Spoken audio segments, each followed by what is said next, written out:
एक मुद्दे ने कितना नुकसान किया है, कभी इसका अध्ययन कीजिएगा। खैर, मेरा फोकस देरी होने के कारण होने वाली मौतों पर है। उमेश रजक के साथ जो हुआ है उससे अगर अब नहीं सीखा गया तो हम कभी नहीं सीख पाएंगे। उमेश रजक बिहार सरकार के गृह विभाग में उप सचिव थे, मामूली अधिकारी नहीं थे, वरिष्ठ थे। तभी तो सरकार की तरफ से रांची हाई कोर्ट में हलफनामा देने गए। वहां से लौटते ही रजक की तबीयत खराब हो गई। उन्होंने स्थानीय डॉक्टर से चेकअप कराया। इस तूफान में भी उस डॉक्टर को शक नहीं हुआ कि कोरोना हो सकता है। वो पैरासीटामोल से इलाज करता रहा। अचानक रजक की हीमोग्लोबिन में गिरावट आने लगी। इस दौरान 29 जून से 6 जुलाई बीत गया। इतना लंबा नुकसान हो गया। 7 जुलाई की सुबह उमेश रजक को इंदिरा गांधी आयुर्विज्ञान संस्थान ले जाया गया। यहां पर जांच के बाद कहा गया कि कोविड टेस्ट होगा और तब तक उन्हें आइसोलेशन वार्ड में रहना होगा। मगर पर्ची पर वेटिंग लिस्ट नंबर लिखा था। उमेश रजक का नंबर 32 था।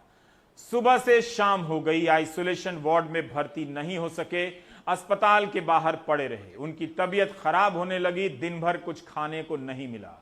फिर शाम को उमेश रजक घर चले गए कि 8 जुलाई को आकर एडमिट होंगे।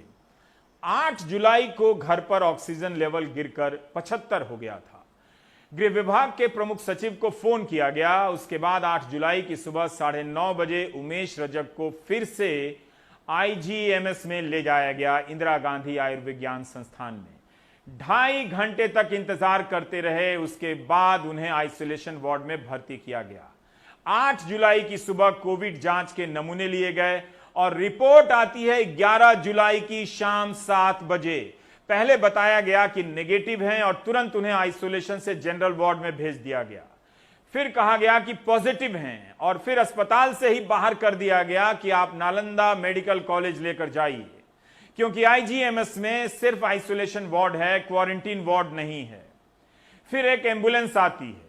उस एम्बुलेंस में कई मरीज बिठाए जाते हैं और यह एम्बुलेंस रवाना होती है नालंदा मेडिकल कॉलेज के लिए। एम्बुलेंस पहुंचने के 15-20 मिनट बाद जब परिवार के लोग पहुंचे तो एम्बुलेंस बाहर ही खड़ी मिली। ड्राइवर ने बताया कि उसे डांट पड़ी है कि यह अस्पताल पटना के मरीजों के लिए नहीं है, वापस जाओ। ड्राइवर ने आईजीएमएस के अधिकारियों को फोन किया, कोई जवाब नहीं मिला तो परिवार के कहने पर वो एम्बुलेंस लेकर पटना एम्स की तरफ भागा।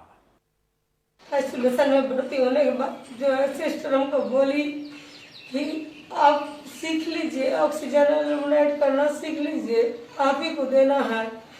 तो मैंने बोला कि मैं क्यों सीखूं, आप पीपी किट पहनी है, आप डालिए, मुझे नहीं आता है करने, आप सिस्टर क्यों बनी है। तो वो बोली आपको ये सब काम करना होगा, हम इंजेक्शन सिर्फ आगे लगा देंगे, इसमें गर्मी लगती है, आप उसको सीखिए और कीजिए। तो मैं जो है अपने से करने लगी, दवाई भी डालने लगी और जो है ऑक्सीजन एलिमिनेट भी करने लगी, दोनों हर हमेशा। उठने का ताकत नहीं था, जो कभी कभी उससे जो है गैस निकलने लगता था। हम परेशान हो जाते थे, क्या हो गया। मेरे हस्बैंड भी साथ देते थे, कैसे करो, इसको घुमाओ, ये नट घुमाओ, वो नट घुमाओ, तब जाकर के ऑक्सीजन मिलता था हमको। सैटरडे को 3 बार हम खाना खिलाए, खिचड़ी खाए, बहुत अच्छा से पानी भी पिए हैं, सब किए हैं। उसके बाद से जाके गड़बड़ा। कहानी लंबी है लेकिन ध्यान से सुनिए कि कहीं आपका कोई परिचित इस कहानी का, ऐसी कहानी का किरदार ना बन जाए। 7 जुलाई से 11 जुलाई तक उमेश रजक भर्ती नहीं हो सके। 3 दिनों में सैंपल का रिजल्ट आता है। उमेश रजक की हालत खराब होने लगी। आईजीएमएस अस्पताल से जाते हैं नालंदा मेडिकल कॉलेज, दोनों पटना के 2 छोर पर हैं। वहां से वापस आते हैं एम्स, जो आईजीएमएस की तरफ ही है। रात के 10:30 बज जाते हैं। एम्स में भर्ती नहीं होती है।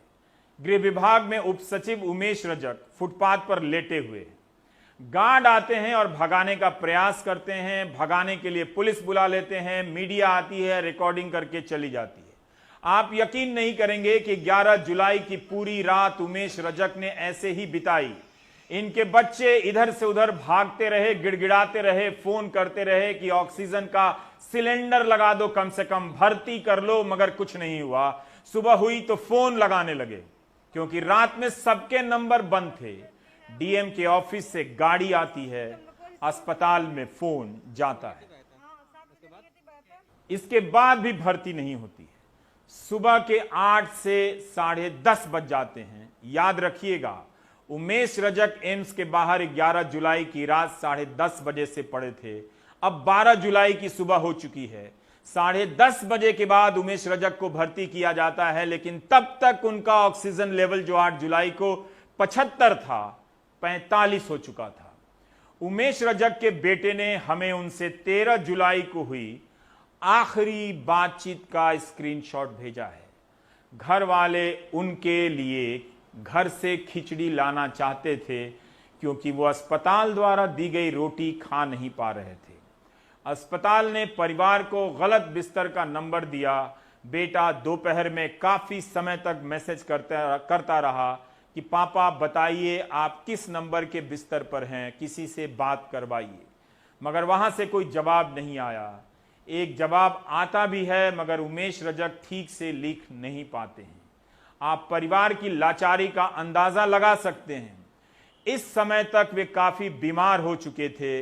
ये सारी बातें हमें उनके बेटे सुमन भारती ने बताई है। पापा ने बताया कि 2 दिन से उन्हें खाना नहीं दिया गया है, मतलब 12 और 13 को उन्हें पूरा भूखा रखा गया था। खांसी भी हो रही थी और कोई इलाज नहीं चल रहा था, बस ऑक्सीजन पे रखा गया था।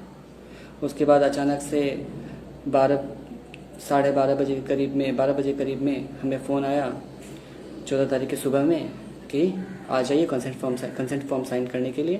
फिर हम लोग यहाँ से 12:30 बजे तक हॉस्पिटल पहुँचते हैं। फिर वहाँ पे फॉर्म पे साइन लिया जाता है। फिर 2:30 बजे बोला जाता है कि मेरे पापा की डेथ हो चुकी है। तो ये जो लापरवाही और चूक हुई है, ये किसकी जिम्मेदारी थी और इसकी जिम्मेदारी कौन लेगा और इसके लिए कौन कौन जिम्मेदार है, सारे चीज़ मैं जानता हूँ।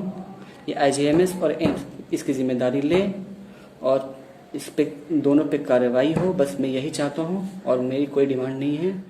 उमेश रजक 7 जुलाई से लेकर 12 जुलाई की दोपहर से पहले तक भर्ती नहीं हो सके। 14 जुलाई को बताया गया कि वो अब दुनिया में नहीं है। मुझे आप पर बहुत भरोसा है। भरोसा ये है कि आप सभी थाली बजाने के लिए बालकनी में तो आ जाएंगे, लेकिन ऐसे सवालों का साथ कभी नहीं देंगे। इस देश में न जाने कितने ऐसे लोगों की जानें ऐसी लापरवाहियों और सरकारी क्रूरता के कारण गई होंगी। ये आप कभी नहीं जान पाएंगे, क्योंकि ये एक दर्शक के लिहाज से महा बोरिंग कहानी है। आप मुझे सुनते हुए यही सोच रहे होंगे कि आपके साथ नहीं होगा, आप दिल्ली में रहते हैं, फलाना चिलाना ढिमकाना को जानते हैं। उमेश रजक भी बिहार के गृह विभाग के प्रमुख सचिव को जानते थे। 5 दिनों में अस्पताल में जगह नहीं पा